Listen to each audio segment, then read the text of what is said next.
Buen día, profesor. En este video, yo y mis compañeros argumentaremos nuestra postura respecto a que si fue o no fue beneficiosa la reforma agraria vista desde un punto social, político y económico.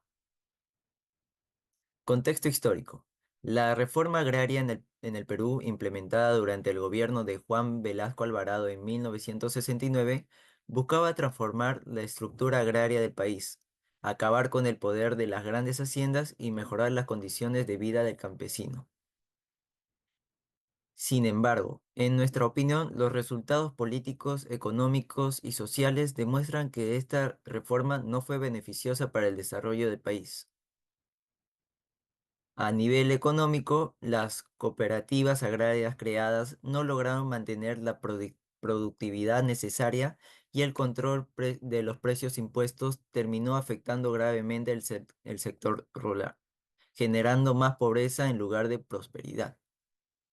En el ámbito social, la falta de autonomía y los conflictos entre campesinos y cooperativas llevaron al rechazo del modelo asociativo, lo que derivó en tomas de tierras, fragmentación de propiedades, eh, debilitando la economía a una escala innecesaria que no fue nada eficiente. Aunque la reforma amplió la ciudadanía, incluyendo al campesino más en el ámbito político, no logró resolver las desigualdades estructurales ni evitar el estancamiento en el campo, perpetuando los problemas que aún afectan en el sector hoy en día. En este video exploraremos más a detalle sobre por qué la reforma agraria no fue una solución en sí, más bien trajo complicaciones y limitaciones para el desarrollo del país. Gracias. Desde el punto de vista político, la reforma agraria no fue beneficiosa porque, lejos de fortalecer la democracia y la estabilidad social, polarizó aún más la sociedad peruana. El gobierno militar de Velasco Alvarado implementó esta reforma sin un consenso político amplio, lo que generó descontento entre diversos sectores principales, entre los grandes propietarios y las élites políticas, que se vieron afectadas directamente por la expropiación de tierras.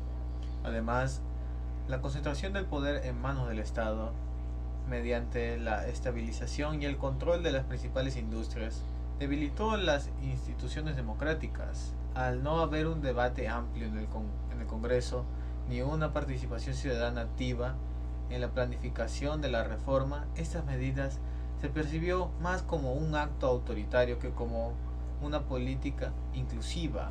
Esto minó la confianza en el sistema político, favoreciendo la aparición de movimientos de oposición radicales que veían en el gobierno un acto represivo.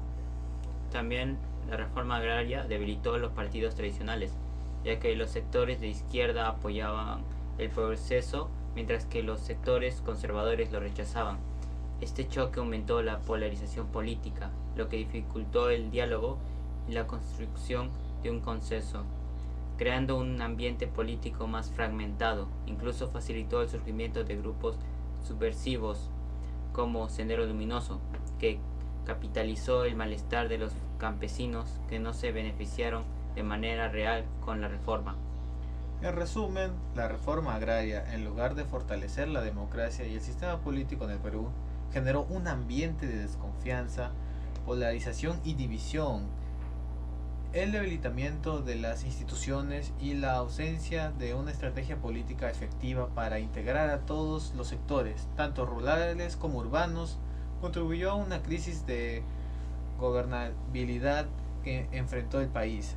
Esto, sumado al impacto de la violencia política, dejó las instituciones democráticas vulnerables y debilitó aún más la capacidad del Estado para gestionar conflictos sociales y económicos, perpetuando la inestabilidad en los años posteriores. Buenas noches, doctor Ceballos. Vamos a hablar de lo negativo económicamente durante la reforma agraria. Primero, la reforma agraria fue por el gobierno militar de Juan Velasco Alvarado, en la época de época de 1970, ¿no? Tuvo como objetivo redistribuir la tierra a de grandes terratenientes hacia los campesinos. Aunque la intención de la reforma era mejorar la vida de estos agricultores y promover la justicia social, pues las consecuencias económicas fueron mucho más complejas, ¿no? Vamos a hablar primero, en primer lugar, de la redistribución de las tierras. No se tradujo en un aumento de la producción, sino todo lo contrario, ¿no? Recordemos que las grandes haciendas eran responsables de una gran parte significativa de la producción agrícola del país. Sin embargo, después de la expropiación, la distribución de las tierras, muchas de estas explotaciones se fragmentaron en pequeñas parcelitas, la cual no se pudieron mantener a niveles de productividad anteriores. La falta de economía a gran escala y la carencia de infraestructura adecuada resultaron una disminución significativa de esta producción de alimentos básicos, lo que afectó a la autosuficiencia alimentaria de nuestro país. En segundo lugar, la reforma agraria no fue acompañada de un apoyo técnico y financiero adecuado para estos nuevos propietarios. Los campesinos que recibieron tierras no contaban con los conocimientos técnicos ni los recursos necesarios para maximizar la productividad de estas parcelas. La ausencia de créditos agrícolas y el acceso a la tecnología moderna limitó gravemente la capacidad de estos agricultores para mejorar las técnicas de cultivo, ¿no? Disminuyendo el rendimiento. Como resultado de ello, muchos de ellos se vieron atrapados en un círculo vicioso de baja productividad y pobreza, la cual tuvieron que vender estas tierras, ¿no? Además, la reforma agraria tuvo un impacto muy negativo en las inversiones y en la confianza empresarial, tanto como nacional e internacional.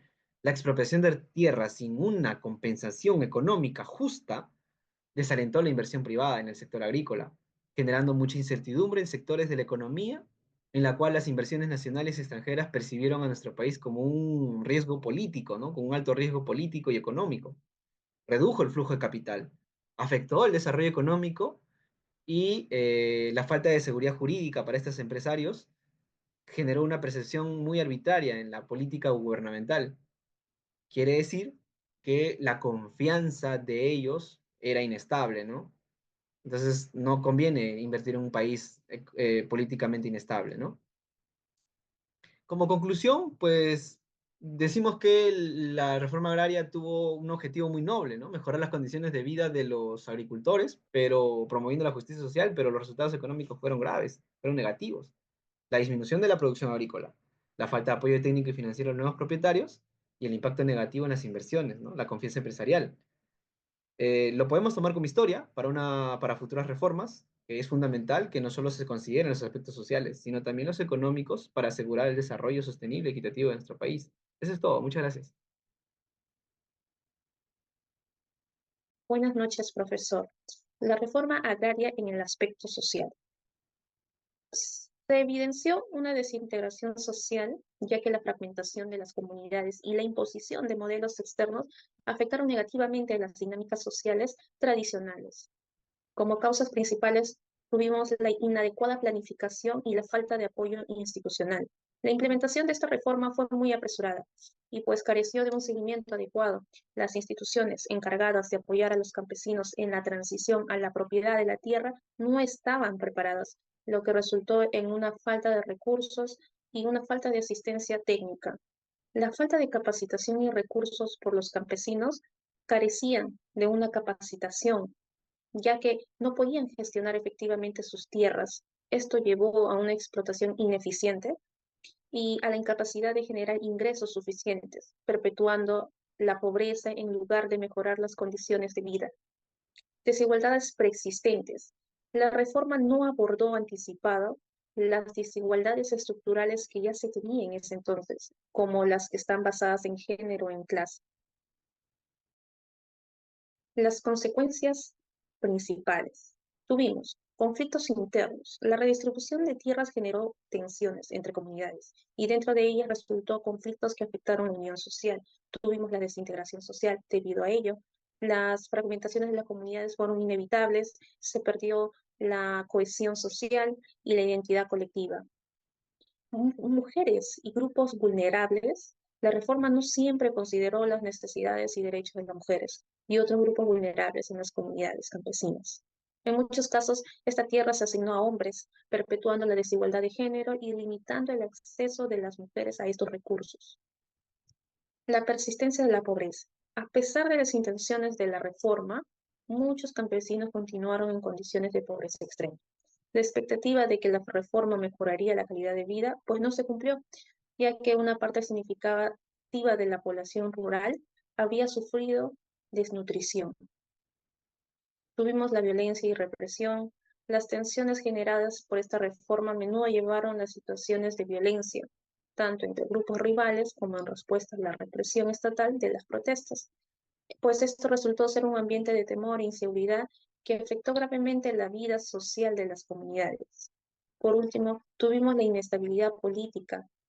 La insatisfacción social fue tan alta que debido a ello este fracaso contribuyó a una inestabilidad política en el país.